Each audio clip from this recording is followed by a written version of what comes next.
Hey guys, what's up? It's me, Robyn. It's been an intense few weeks for me. I've been working pretty much non-stop, which is also why I haven't been uploading videos because it's been like, weekends? What are those? But now that my work schedule has calmed down a little bit again, I'm able to do another video. Now, maybe it's because I've been working so much and I'm feeling a little bit sorry for myself, but I've decided with this video to bring you the tea on some of the pitfalls of the industry. In one of my previous videos, I think it was actually the first video I did about the animation industry, I started the video like this.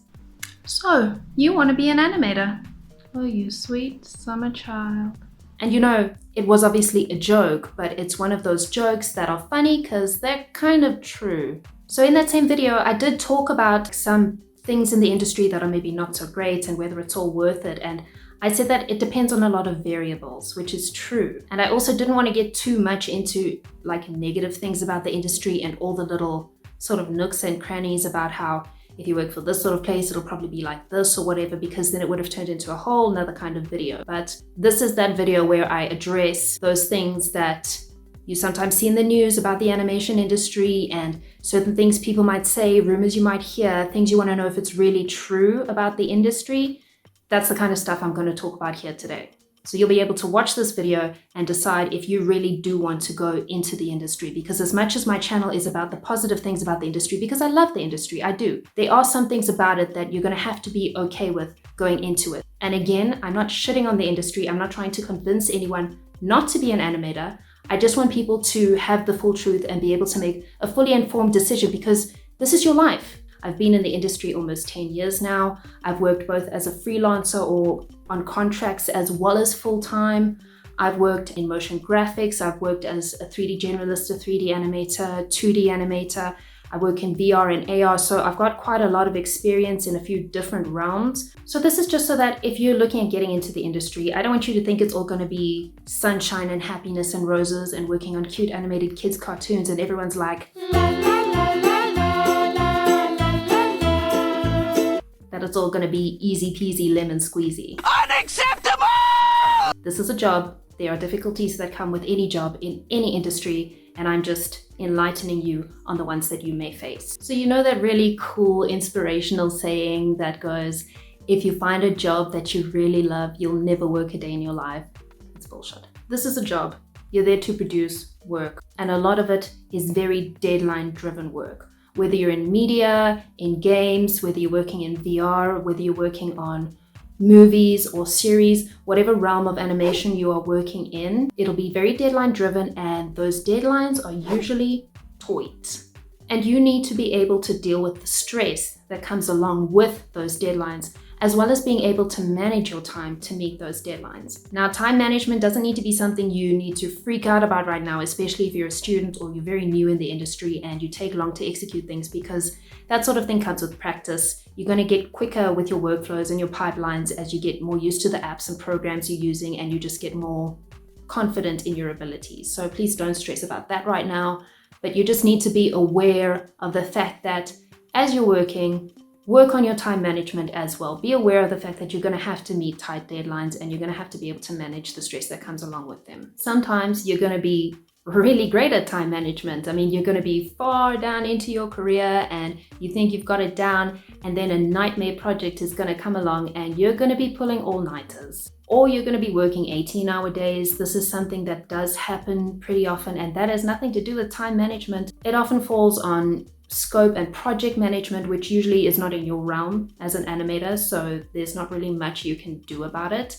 But you're going to be expected to meet those deadlines no matter what. So if that means working through the weekend, you got to do it. If that means working all night, you've got to do it. Now, obviously, we need to have boundaries and we need to have a work-life balance, because I'm definitely not a supporter of this theory that if you're in this industry, you must just deal with it, okay? But once in a while, you are going to have to do it, and you just need to weigh up the pros and cons of where you're going to draw those lines and those boundaries. But overtime is expected. You're not going to have a straight up 9 to 5. That's just not going to happen. So if that's something that's important to you, then you just need to maybe rethink your priorities, because it's not going to be a 9 to 5 job. Now, I never would have thought that I'd be able to deal with such an insane work schedule.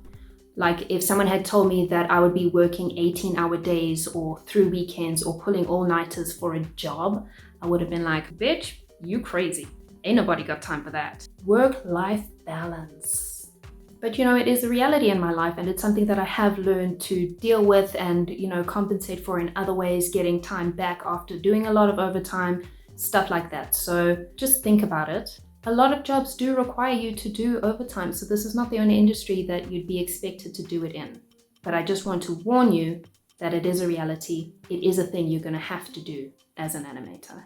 Secondly, being an animator is hard AF, okay? You're not just sitting at your desk in your nice secure little bubble all day drawing pretty pictures. And obviously, if you're looking into becoming an animator, you know that, but a lot of people that don't know anything about animation don't actually realize how difficult it is. There's a lot of behind the scenes knowledge that you need to know, animation principles, things about timing, all of that stuff, as well as all the technical stuff you need to know about the softwares and apps that you're using, and just general knowledge about composition, framing, staging, stuff like that. Sometimes the software you're using just freaks out and you can't figure out why, and you spend hours just trying to troubleshoot this one thing that's usually very, very simple and is now taking the entire day. Sometimes you're asked to animate something completely new and you have literally no idea how to go about it, and now you need to execute it in a professional way that looks good and not like you literally just learned how to do it. So basically, just don't make the mistake of thinking that you're going to go into this career because it's going to be easy, okay? It's not. It's not going to be easy. There's a lot of grafting involved, a lot of work expected from you, and there's a lot of knowledge you need to have behind that to execute a good animation. So the next thing I'm going to talk about is finding jobs, job stability, and pay. So when I first left college, I had my shiny new qualification, all this experience behind me. So I thought this really great showreel, it wasn't great at all. It was complete rubbish, but let's leave that for another day. And I thought that because I'd studied and put all this work in and had my showreel, that I would be able to go out there and find a job within a few months. I don't even think it's necessary to say that I did not. And I ended up becoming a receptionist.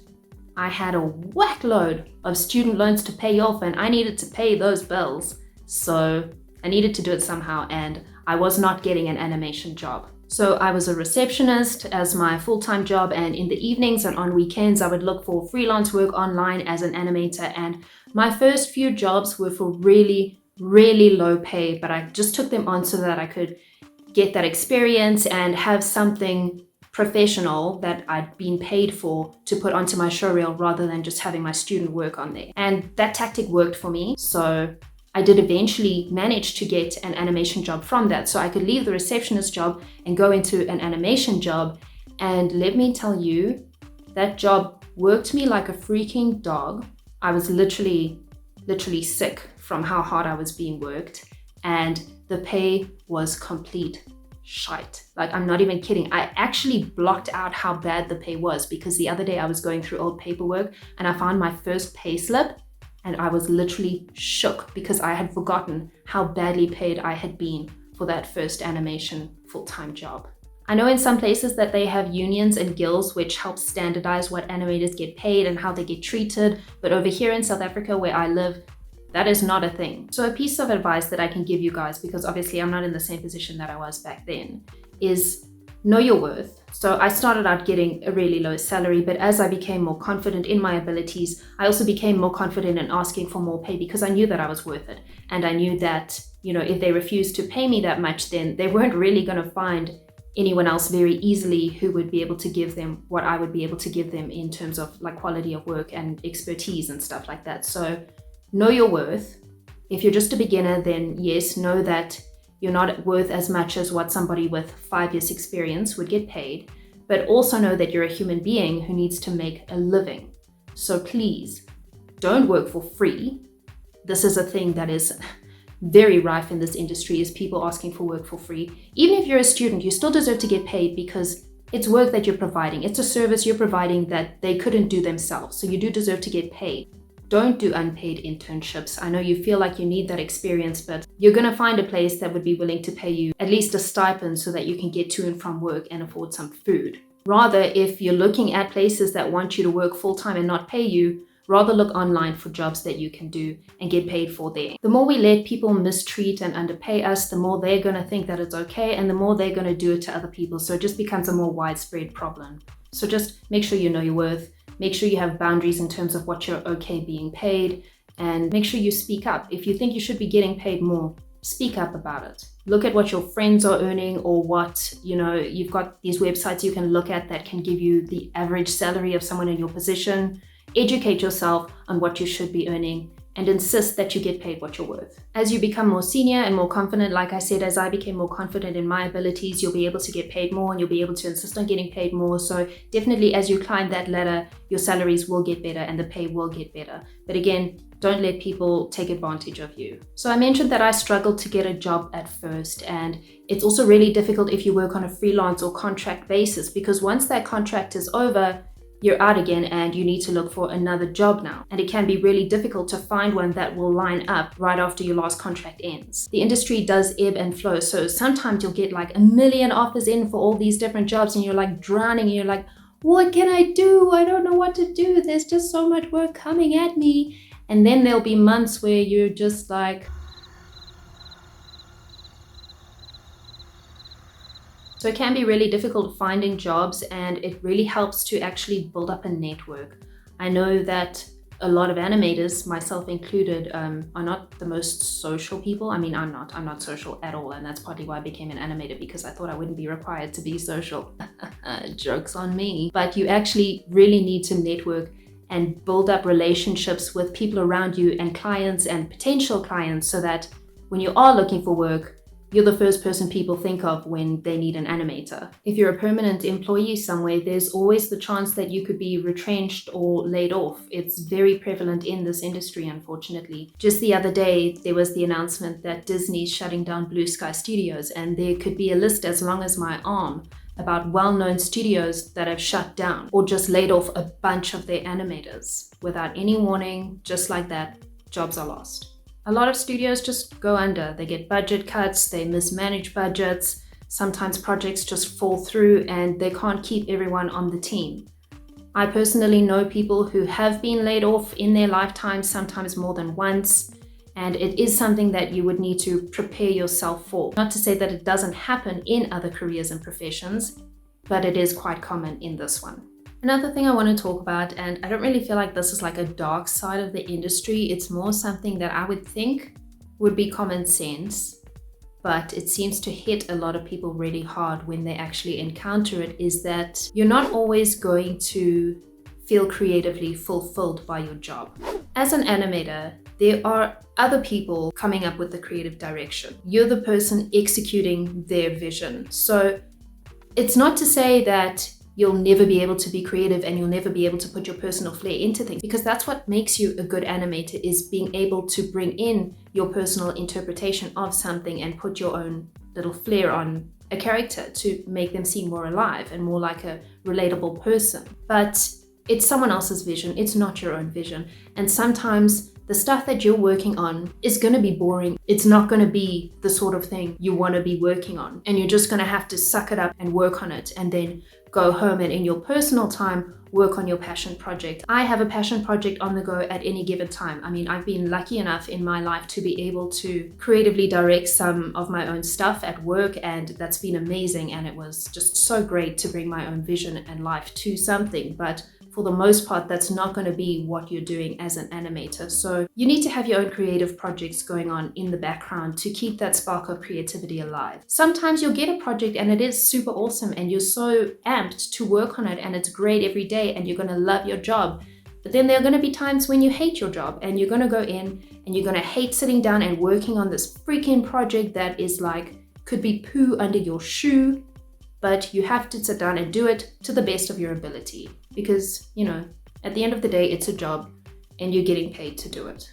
So the last thing I'm going to talk about, and I was kind of in two minds about this, I admit, but I'm just going to go ahead and be real with you because it is a thing, is sexism in the industry. Now, you guys would have seen, if you keep up with animation news, you would have seen in the past few years that some of our animation heroes have actually been exposed as villains because of how they treated women that they had power over or women that they worked with. And I myself have dealt with sexual harassment. I had instances where, male colleagues would touch me inappropriately.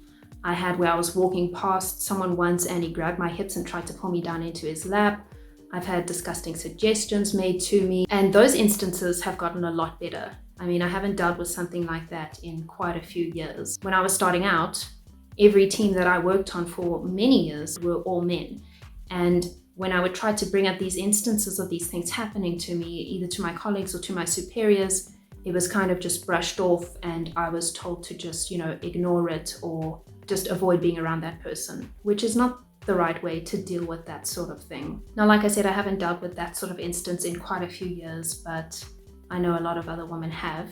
Even though I don't deal with overt sexism now, there are still those unconscious things, and I can tell you many other stories from other women who have had similar experiences. So if you're a man out there in the animation industry, in any industry actually, then just listen to the women around you, Take on board what they're saying, respect that they may actually know what they're talking about. Please don't sexually harass women, don't make lewd suggestions towards them. And if you're a woman in the industry, then when something happens to you, I hope that you feel comfortable to speak up about it. And I hope that you're in a team that will make you feel supported in what you're going through. But I do think the industry is getting better. I have seen a lot more women coming into it now, which is so awesome. The team that I currently work on is majority women, and it's just a really great vibe all around. So I'm glad about that, and it's awesome. But it is just something to be aware of if you're coming into the industry. So things got a little heavy there. I did warn you in the beginning I wasn't planning on pulling any punches or anything, but I don't want this to scare you off of the industry. I just want you to be, fully aware of what you might be coming into. If you have a different experience or you have a different opinion, then feel free to air it. Just do it in a polite and respectful way. That's all I ask. I've been doing this for 10 years and I plan on doing it, forever. It's my career. It's what I do. I don't plan on leaving the industry. I know a lot of people have made very dramatic YouTube videos about how they quit the industry and how awful it was, and that was their experience, and they did what was best for them. But for me, even though I've aired all this dirty laundry about the industry, I'm still in it. I still love it. I love what it lets me do. I love all the doors that it's opened for me, and just think about it. Weigh up the pros and cons. So if you like the video, don't forget to hit the like button and subscribe and hit notifications so you can keep up to date with my other videos. I am going to try and be more regular now that my work schedule has calmed down a little bit. Thanks for watching. Love ya. Bye.